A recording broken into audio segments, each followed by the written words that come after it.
ಸ್ನೇಹಿತರೆ ನಮಸ್ಕಾರ. ನಟ ಕಿಚ್ಚ ಸುದೀಪ್ ಅವರು ಬಿಗ್ ಬಾಸ್ ಕಾರ್ಯಕ್ರಮವನ್ನು ನಡೆಸಿಕೊಡುವ ಶೈಲಿಯೇ ಬೇರೆ. ಸಲ್ಮಾನ್ ಖಾನ್, ನಾಗಾರ್ಜುನ, ಮೋಹನ್ ಲಾಲ್ ಮುಂತಾದವರಿಗಿಂತಲೂ ಸುದೀಪ್ ನಿರೂಪಣೆ ಡಿಫ್ರೆಂಟ್ ಆಗಿರುತ್ತೆ. ಆ ಕಾರಣಕ್ಕಾಗಿ ಅಭಿಮಾನಿಗಳು ಅವರನ್ನ ಸಖತ್ತಾಗಿ ಇಷ್ಟಪಡ್ತಾರೆ. ಸದ್ಯ ಕನ್ನಡದಲ್ಲಿ ಸತತ 12 ಸೀಸನ್ ಬಿಗ್ ಬಾಸ್ ನಡೆಸಿಕೊಟ್ಟ ಖ್ಯಾತಿ ಅವರಿಗಿದೆ. ತಪ್ಪು ಮಾಡಿದ ಸ್ಪರ್ಧಿಗಳಿಗೆ ಸುದೀಪ್ ಖಂಡಿತ ಶಿಕ್ಷೆಯನ್ನು ನೀಡುತ್ತಾರೆ. ಈಗ ರಿಷಾ ಅವರಿಗೆ ಶಿಕ್ಷೆ ನೀಡುವ ಸಮಯ ಬಂದಿದೆ. ಇತ್ತೀಚೆಗೆ ರಿಷಾ ಅವರು ಗಿಲ್ಲಿ ನಟನ ಮೇಲೆ ಕೈ ಮಾಡಿದ್ರು. ಅದಕ್ಕೆ ಸಂಬಂಧಪಟ್ಟಂತೆ ಸುದೀಪ್ ಅವರು ಭಾನುವಾರದ ಅಂದರೆ ಇವತ್ತಿನ ಸಂಚಿಕೆಯಲ್ಲಿ ಮಾತನಾಡಲಿದ್ದಾರೆ. ಸಾಮಾನ್ಯವಾಗಿ ಕಿಚ್ಚ ಸುದೀಪ್ ಅವರು ಇಡೀ ವಾರದ ಕಿರಿಕ್ಗಳನ್ನೆಲ್ಲ ಶನಿವಾರದ ಸಂಚಿಕೆಯಲ್ಲಿ ಬಗೆಹರಿಸ್ತಾರೆ. ಆದರೆ ಭಾನುವಾರ ಹೆಚ್ಚಿನ ಮಾತುಕತೆ ಫನ್ ಆಗಿರುತ್ತೆ. ಆದರೆ ಕೆಲವು ಸಂದರ್ಭಗಳಲ್ಲಿ ಭಾನುವಾರ ಕೂಡ ಸೀರಿಯಸ್ ವಿಷಯವನ್ನೇ ಕಿಚ್ಚ ಸುದೀಪ್ ಅವರು ಚರ್ಚೆ ಮಾಡ್ತಾರೆ. ಈ ವಾರ ಕೂಡ ಹಾಗೆ ಆಗುತ್ತಾ ಇದೆ. ಭಾನುವಾರವೇ ಗಿಲ್ಲಿ ನಟ ಮತ್ತು ರಿಷಾ ನಡುವಿನ ಜಗಳದ ಟಾಪಿಕ್ ಚರ್ಚೆ ಮಾಡಲು ಅವರು ನಿರ್ಧಾರವನ್ನು ಮಾಡಿದ್ದಾರೆ. ಶನಿವಾರದ ಈ ಸಂಚಿಕೆ ಮುಗಿಯೋದಕ್ಕೂ ಮುನ್ನ ಕಿಚ್ಚ ಸುದೀಪ್ ಅವರು ಈ ಬಗ್ಗೆ ಒಂದು ಸೂಚನೆಯನ್ನು ಕೊಟ್ಟಿದ್ರು. ಮುಂದಿನ ಸಂಚಿಕೆಯಲ್ಲಿ ಮಾತನಾಡಲು ಬಹಳ ದೊಡ್ಡ ಟಾಪಿಕ್ ಇದೆ. ಈ ವೇದಿಕೆ ಮೇಲೆ ಕೆಲವು ನಿರ್ಧಾರ ನಾವು ತೆಗೆದುಕೊಳ್ತೇವೆ. ಮನೆ ಒಳಗಡೆ ಅದು ದೊಡ್ಡ ವಿಚಾರ ಆಗಲೇ ಇಲ್ಲ, ಮನೆ ಆಚೆ ಸ್ವಲ್ಪ ದೊಡ್ಡದಾಗಿದೆ.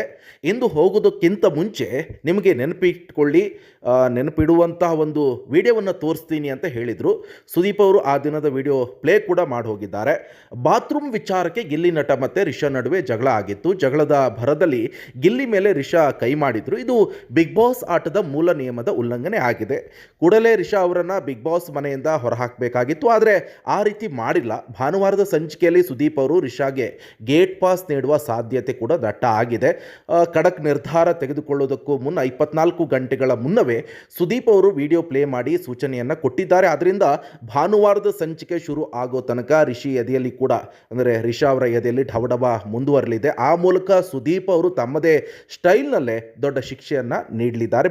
ಇವತ್ತಿನ ಸಂಚಿಕೆ ಬಹಳ ಡಿಫ್ರೆಂಟ್ ಆಗಿದೆ. ಇವತ್ತಿನ ಸಂಚಿಕೆಯಲ್ಲಿ ಕಿಚ್ಚ ಸುದೀಪ್ ಅವರು ಯಾವ ನಿರ್ಧಾರವನ್ನು ತೆಗೆದುಕೊಳ್ಳುತ್ತಾರೆ ಅಂತ ಕಾದು ನೋಡಬೇಕಾಗುತ್ತೆ. ಒಂದಿಷ್ಟು ಪ್ರೋಮೋಗಳು ಕೂಡ ರಿವೀಲ್ ಆಗ್ತಾ ಇವೆ. ಆ ಪ್ರೋಮೋದಲ್ಲಿ ಅಲ್ಲಿರುವಂಥ ಸ್ಪರ್ಧಾರ್ಥಿಗಳಿಗೆ ಒಂದು ಅವಕಾಶವನ್ನು ಕೊಟ್ಟಿದ್ದಾರೆ, ಅವ್ರನ್ನ ಹೊರಗಡೆ ಹಾಕಬೇಕಾ ಬೇಡವಾ ಅಂತ.